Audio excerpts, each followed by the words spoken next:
What are some of the typical mental health symptoms you see sir? క్యాన్సర్తో పోరాటం అంటే ఇంకా అయిపోయింది అనుకుంటారు చాలామంది. ఐ థింక్ మీరు చాలా ఇంపార్టెంట్ టాపిక్ రైజ్ చేస్తారండి. మెంటల్ హెల్త్ అనేది not just for the patient, it's for family also. Care givers, support groups, family అందరికి కూడా ఇట్స్ ఎ షాక్. చాలాసార్లు నా దగ్గర పేషెంట్ లోపలికి వచ్చినప్పుడు పేషెంట్ అటెండర్స్ ఏమంటారంటే, ఆయన జబ్బు ఏంటో తెలియదు, చెప్పొద్దు అని చెప్పి వెనకాల గొసగొసలాడి చెప్తూ ఉంటారు. డోంట్ డిస్క్లోజ్ అంటే వాళ్ళు ఏమనుకుంటారంటే as if we are giving them a death sentence. ఆ ఫియర్తో వస్తారు, భయం. అన్నిటికన్నా ముఖ్యంగా క్యాన్సర్లో ఏంటంటే నంబర్ 1 మెంటల్ హెల్త్ ఇష్యూస్ ఏంటంటే ఫియర్. ఎంత భయం అంటే ఇంకా నా లైఫ్ అయిపోయింది, ఐఎమ్ రిటర్న్ ఆఫ్, ఇంకా ఇదంతా వీళ్ళేదో చేయాలి కాబట్టి చేస్తున్నాం కానీ నాకు ఇంకా హోప్ లేదు అనేటువంటి పరిస్థితులు వస్తారు. సో ఫియర్ అనేది చాలా ఎక్కువగా చూస్తుంటాం. సాడ్నెస్, డిప్రెషను, యాంగ్జైటీ, ఎలా ఉండిపోతుంది ట్రీట్మెంటు, నా జుట్టు ఊడిపోతుందా, లేకపోతే నాకు భవిష్యత్తులో అసలు ఈ జబ్బు నిజంగా నయం అవుతుందా లేదా, నా పిల్లల పరిస్థితి ఏంటి, ఫ్యామిలీ పరిస్థితి ఏంటి అని చెప్పి చాలా యాంగ్జైటీతో వాళ్ళు మా దగ్గరికి వస్తూ ఉంటారు. సో అంత మాత్రం కాదు, సాడ్నెస్ ఉంటుంది. చాలామంది షాక్కి వెళ్తారు సడన్గా, అసలు అంటే డినయల్కి వెళ్ళే వాళ్ళు కూడా చాలామంది నేను చూస్తాను. ఇది డయాగ్నోసిస్ కరెక్ట్ కాదు, రిపీట్ చేయండి, మళ్ళీ బయాప్సీ చేయండి అని చెప్పి చాలామంది అడుగుతూ ఉంటారు. సో ఇట్లా వేరీడ్ ఫార్మ్స్ ఆఫ్ ప్రజెంటేషన్, భయంతో మొదలయ్యి యాంగ్జైటీతో ఉంటూ, లేక ఎంతో డిప్రెషన్ కానీ, లేకుంటే డినయల్ కానీ, లేకుంటే సమ్ కైండ్ ఆఫ్, అంటే వాళ్ళకి ఎట్లా అంటే sometimes it's mixed emotions వాళ్ళకి. అవును, అంటే కొంతమంది ధైర్యంగా ఉన్నట్టు ఉంటారు కానీ పైన outwardly they are acting as if they are very strong, but deep within they are very much scared. So అంటే ఒక అన్నోన్ ఫ్యూచర్, మనకు తెలియనటువంటి భవిష్యత్తు గురించి వాళ్ళు చాలా స్ట్రెస్కి లోనవుతూ ఉంటారు. సో ఇవి అంటే నిజంగా చెప్పాలంటే ఈ ఇష్యూస్ని పబ్లిక్గా మాట్లాడుకోవడం కూడా చాలా తక్కువ. Correct sir. People go through it, అందరూ దీన్ని అనుభవిస్తారు కానీ చెప్పుకోలేరు. దీన్ని ఎవరి దగ్గరికి వెళ్ళి హెల్ప్ తీసుకోవాలి, ఎలా చెప్పాలని కూడా తెలియదు. అట్లా చాలాసార్లు ఏమవుతుందంటే ఈవెన్ డాక్టర్స్ దగ్గర కూడా అంత ఎక్కువగా వాళ్ళతో టైం స్పెండ్ చేయడానికి వాళ్ళకి టైం ఉండదు. అవును. సో వచ్చి వాళ్ళని పంపించేస్తారు, వాళ్ళకి ఉన్న ఆ యొక్క నీడ్ని ఎవరు కూడా అడ్రస్ చేయటం లేదు. So I think the biggest gap నేను అనుకున్నది ఏంటంటే మెంటల్ హెల్త్కి సపోర్ట్ చాలా తక్కువగా ఉంది. అంటే ఇప్పుడు కేర్ గివర్స్ కానివ్వండి, లేక డాక్టర్స్ కానివ్వండి, వాళ్ళు what they are going through అర్థం చేసుకుని కొంచెం వాళ్ళకి ధైర్యం చెప్పగలిగితే చాలా వరకు వాళ్ళకి తగ్గుతుందని అనుకుంటాను. మనకి ఏమన్నా ఫౌండేషన్ నెట్వర్క్స్ ఉంటాయా సార్ ఇలాగంటే సపోర్ట్ గ్రూప్స్ లాంటివి?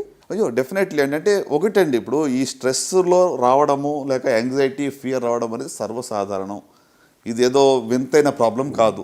మెంటల్ హెల్త్ డిస్టర్బెన్స్ అనేది మరి క్యాన్సర్ డయాగ్నోస్ వచ్చినప్పుడు ఖచ్చితంగా వస్తాయి. సో దీన్ని ఎలాగ మనం అధిగమించాలని చూస్తే నంబర్ 1 నేనేమనుకుంటానంటే ప్రొఫెషనల్ హెల్ప్ తీసుకోవాలి. సో నాకు ఈ భయంగా ఉంది, నాకు దీన్ని నేను ట్యాకల్ చేయలేకపోతున్నాను, నా ఎమోషన్స్ని నేను మరి కంట్రోల్ చేయలేకపోతున్నాను అని మనం ఒక ప్రొఫెషనల్ హెల్ప్ దగ్గరికి వెళ్ళడం మంచిది. ఒక కౌన్సిలర్ కానివ్వండి, లేక సైకాలజిస్ట్ కానివ్వండి, చాలామంది ఇప్పుడు ఈ రోజుల్లో అందుబాటులో ఉన్నారు, ఆన్లైన్లో కూడా మీరు తీసుకొచ్చి కావాలంటే. సో అది ఒకటి. రెండోది మీరు అడిగారు, ఇప్పుడు ఇందాక చెప్పారు కదా సపోర్ట్ గ్రూప్స్, చాలా వాటికి ఇప్పుడు సపోర్ట్ గ్రూప్స్ కూడా ఉన్నాయి. బ్రెస్ట్ క్యాన్సర్ సర్వైవర్స్ గ్రూప్ ఉంది, లేకపోతే పీపుల్ అంటే మనకులాగానే వేరే ఇదే జబ్బు గుండా ప్రయాణం చేసిన వాళ్ళు ఇక స్టోరీస్ మనం వింటే మనకు ధైర్యం వస్తుంది. అవును, కరెక్ట్ సార్. సో కనుక అలాంటి గ్రూప్స్ చాలా ఉన్నాయండి. ఇప్పుడు ఈవెన్ మా యొక్క ఫౌండేషన్ ద్వారా కూడా వీఆర్ సపోర్టింగ్ సచ్ యాక్టివిటీస్ అనమాట. అంటే కొంతమంది సర్వైవర్సే ఒక గ్రూప్ లాగా వచ్చి వాళ్ళు ధైర్యం చెప్తున్నారు, ఎస్పెషల్లీ బ్రెస్ట్ క్యాన్సర్ సంబంధించి we have done in the past, ఇప్పుడు కూడా చేస్తున్నాం. అంటే వాళ్ళు ఏం చెప్తారు, పూర్తిగా నయం అవుతుంది, మనం నార్మల్ లైఫ్కి తిరిగి వస్తామనా? అంటే వాళ్ళు ఫస్ట్ థింగ్ ఏంటంటే ఈ యొక్క డయాగ్నోసిస్ గురించి మీరు అన్నెసరీగా స్ట్రెస్ అవ్వకూడదు. ఇప్పుడు ఫస్ట్ స్టేజ్ 1 డిసీజ్ ఉన్న వాళ్ళు కూడా ఇక రేపమ్మప్ప నేను వెళ్ళిపోతానన్న పరిస్థితులు భయపడుతూ ఉన్నారు. ఇట్స్ నాట్ నేను ఇప్పుడు ప్రతి క్యాన్సర్ 100% క్యూర్ చేస్తాము, నయం చేస్తామని I'm not give a wrong claim. Even with ఇంత మంచి అడ్వాన్స్డ్ టెక్నాలజీ ఉన్నా కూడా స్టేజ్ మీదనే డిసీజ్ ఆధారపడి ఉంటుంది, అవుట్కమ్స్ ఆధారపడి ఉంటాయి.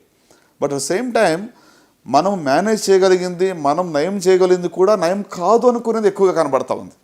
So I think we have to ట్యాకల్ that issue first అనమాట. సో అందుకు మీరు అన్నట్టుగా సపోర్ట్ గ్రూప్స్ చాలా హెల్ప్ఫుల్ అండి. ఇంకొకటి సపోర్ట్ గ్రూప్స్ అంటే ఇందులో చాలా వరకు ఏంటంటే మా ఇంటి పక్క వాళ్ళకి ఏమో తీసుకున్నారు, వాళ్ళకి జుట్టు ఊడిపోయింది, వాళ్ళు చాలా ఇబ్బంది పడ్డారు కాబట్టి నాకు ఆ బాధ వద్దు, ఇది కూడా ఉంటుంది. ఇది negative impact of somebody else's experience. మా దగ్గర చాలామంది ఏంటంటే మా బంధువులు ఎవరికో ఇది మేము చూసాము, సో మాకు అలాగ అవుతుంది, మాకు వద్దు. అరే వాళ్ళ జబ్బు వేరు, వాళ్ళ స్టేజ్ వేరు, వాళ్ళ యొక్క డిసీజ్ యొక్క బయాలజీ వేరు, వాళ్ళకి ఇచ్చిందే మీకు ఇవ్వాలని ఏమి లేదు కదా. అవును, కరెక్టే కదా సార్. సో అంటే మనము we are comparing orange with apple. Correct. So అంత డిఫరెన్స్ ఉంటుంది. అందుకోసము అనెక్డోటల్ ఎగ్జాంపుల్స్ ఎవరికో జరిగిందని తీసుకుని కంపేర్ చేయడం కరెక్ట్ కాదు. సో ప్రొఫెషనల్ సపోర్ట్ గ్రూప్స్ ఉన్నాయి, ప్రొఫెషనల్ కేర్ గివర్స్ ఉన్నారు, కౌన్సిలర్స్ ఉంటారు, వాళ్ళ దగ్గరికి వెళ్ళొచ్చు. అన్నిటికన్నా ముఖ్యంగా నేనేమంటానంటే develop a rapport with your doctor. మీ డాక్టర్ దగ్గర మీరు ర్యాపో డెవలప్ చేసుకుని మీకు ఏమున్నాయని క్లియర్గా అడగండి. So it's okay to break down. నేనేమి మీరు బాధ ఇప్పుడు డయాగ్నోస్ విన్నప్పుడు స్ట్రెస్ వచ్చినప్పుడు లోపల దాచిపెట్టుకోండి, ఎక్స్ప్రెస్ చేయకండి అని చెప్పట్లేదు. It's okay to cry, it's okay to express, చెప్పొచ్చు, బాధపడవచ్చు. అంటే అలా చేయడం వల్ల కూడా మీరు కొంచెం ఫ్రీ అవుతారు.